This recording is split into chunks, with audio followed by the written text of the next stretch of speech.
Iran ने निकाल लिया ब्रह्मास्त्र और दुनिया को दे दी बड़ी धमकी। हिजबुल्लाह को मिल गया इजराइल से निपटने वाला हथियार। इस बीच रूस के बाद एक नया देश ईरान के साथ आया और दे दिया अपना सबसे खतरनाक हथियार। पर हैरानी वाली बात यह है कि ईरान और इजराइल जंग के बीच अब अमेरिका ने ईरान की जगह आखिर इजराइल को ही चेतावनी क्यों दे दी? पूरी अपडेट क्या है, आइए जानते हैं आज कि इस वीडियो में। पर आगे बढ़ने से पहले इस वीडियो को एक लाइक करके चैनल को सब्सक्राइब जरूर कर लीजिए। दरअसल अब इजराइल चारों ओर से दुश्मनों से घिरा हुआ है और सभी जानते हैं कि दुश्मनों के किसी भी हमले से बचने के लिए उसने आयरन डोम डिफेंस सिस्टम लगा रखा है। लेकिन अब इस बात का खतरा बढ़ गया है कि शायद हिजबुल्लाह को आयरन डोम को चकमा देने का तरीका मिल गया है। सभी जानते हैं कि इजराइल के पास एक world class air defence system है जो अब तक उसके ज्यादातर हिस्से को हमले से बचाता रहा है। लेकिन हाल ही में हिजबुल्लाह की ओर से किए गए हमले से इस सिस्टम भी नहीं बच पाया है। ऐसे में इजरायली जांचकर्ता यह पता लगाने की कोशिश कर रहे हैं कि आखिर आयरन डोम ने एक्शन क्यों नहीं लिया, साथ ही हवाई हमले के दौरान सायरन ने अलर्ट क्यों नहीं किया। तो आपको बता दें, आयरन डोम उन रॉकेटों को रोकता है जो शहरी क्षेत्रों की दिशा में जा रहा होता है।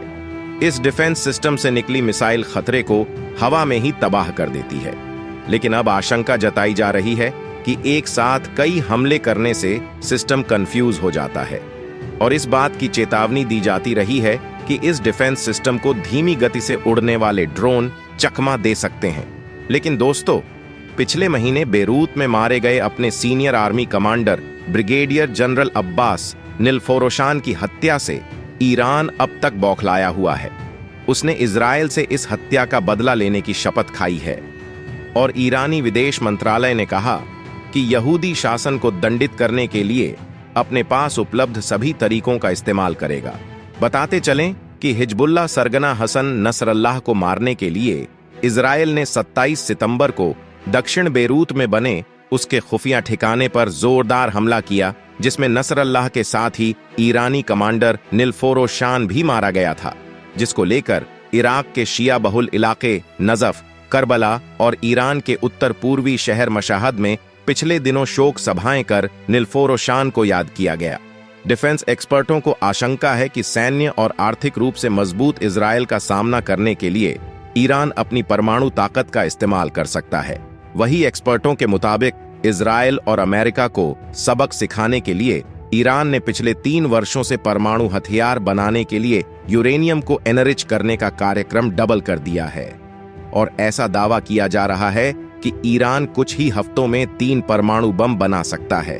अगर हम अंतर्राष्ट्रीय परमाणु ऊर्जा एजेंसी की माने तो ईरान के पास आज की तारीख में इतना यूरेनियम मौजूद है कि वह चाहे तो कुछ ही हफ्तों में लगभग 3 परमाणु बम बना सकता है। हालांकि IAEA अफसरों का दावा है कि ईरान का बम विकसित करने का कोई इरादा नहीं है और उसका यह रुख वक्त के साथ बदल भी सकता है, जिसकी वजह यह है कि कई तरह की आर्थिक पाबंदियों की वजह से ईरान काफी कमजोर हो चुका है। ऐसे में उसे इजराइल को जवाब देने के लिए मजबूत प्रतिरोध की जरूरत महसूस हो रही है। ऐसे में इजराइल के पलटवार से डरे हुए ईरान के लिए थोड़ी राहत भरी खबर आई है, जहां इजराइल ने व्हाइट हाउस को आश्वासन दिया है कि वह ईरान के 1 अक्टूबर के मिसाइल हमले के जवाबी हमले में ईरानी तेल या परमाणु साइटों को निशाना नहीं बनाएगा। पर इजराइल के लिए बुरी खबर यह है कि ईरान का खास दोस्त रूस खुलकर उसके साथ आ गया है। यहां तक कि रूस ने अपना बेहद खास air defence system S-400 Iran को दे दिया है और यदि जंग के हालात बने तो ईरान का दोस्त चीन भी उसके साथ मोर्चा संभालेगा। ईरान के supreme leader Ayatollah Ali Khamenei जब जनता के बीच संबोधन कर रहे थे, तब ईरान का खास दोस्त मुल्क चीन हथियारों के जरिए दुश्मन के खिलाफ मोर्चा संभाले था। उसे जरा भी खतरे का अंदाजा होता तो वह काम को अंजाम भी दे देता। लेकिन चीन ने जिन हथियारों से मोर्चा संभाला हुआ है, उसमें लगे डिवाइस दुश्मन की मिसाइल और ड्रोन को देखते ही निशाना बनाकर खत्म कर देते हैं। और देखा जाए तो ईरान में चीन के जिन हथियारों का इस्तेमाल किया जा रहा है वह लेजर गाइडेड है, यानी लेजर की तकनीक के जरिए यह कुछ ही सेकंड्स में दुश्मन की मिसाइल पर सटीक निशाना लगाकर उन्हें हवा में ही तबाह करने की क्षमता रखता है। इन हथियारों की तैनातियों से यह तो समझा जा सकता है कि न केवल रूस बल्कि ईरान को चीन का भी साथ मिल गया है। रिपोर्ट्स के मुताबिक ये हथियार शेनोंग शील्ड 3000 जैसा दिखता है, जो चीन का बेहद खतरनाक हथियार है। और अब इन हथियारों का इस्तेमाल ईरान इजरायल के हमलों से बचने के लिए करेगा। एक्सपर्ट का मानना है कि ये हथियार एक अलग डिजाइन का भी हो सकता है, क्योंकि एंटी ड्रोन लेजर सिस्टम बहुत आम हो गया है और हो सकता है कि ये ईरान का सिस्टम हो। अब सवाल यह है कि अगर यह हथियार चीन का है तो ये ईरान कब लाया गया? क्या इजरायल पर हमले से पहले तेहरान ने चीन से यह सिस्टम मंगा लिया था, या पहले से ईरान तैयारी करके बैठा था? यानी चीन भी रूस की तरह ही इजरायल के खिलाफ खड़ा नजर आ रहा है।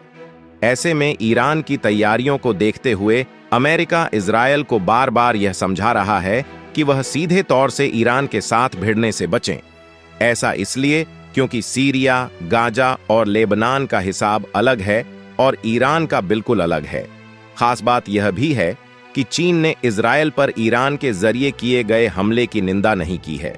चीन की तरफ से सिर्फ इतना ही बयान आया कि वह इलाके में टेंशन को लेकर फिक्रमंद है, लेकिन यहां पर गौर करने वाली बात यह है कि इजरायल के प्रधानमंत्री बेंजामिन नेतन्याहू ने साफ कर दिया है कि वह ईरान के परमाणु कार्यक्रम और तेल संयंत्रों पर हमला नहीं करेंगे।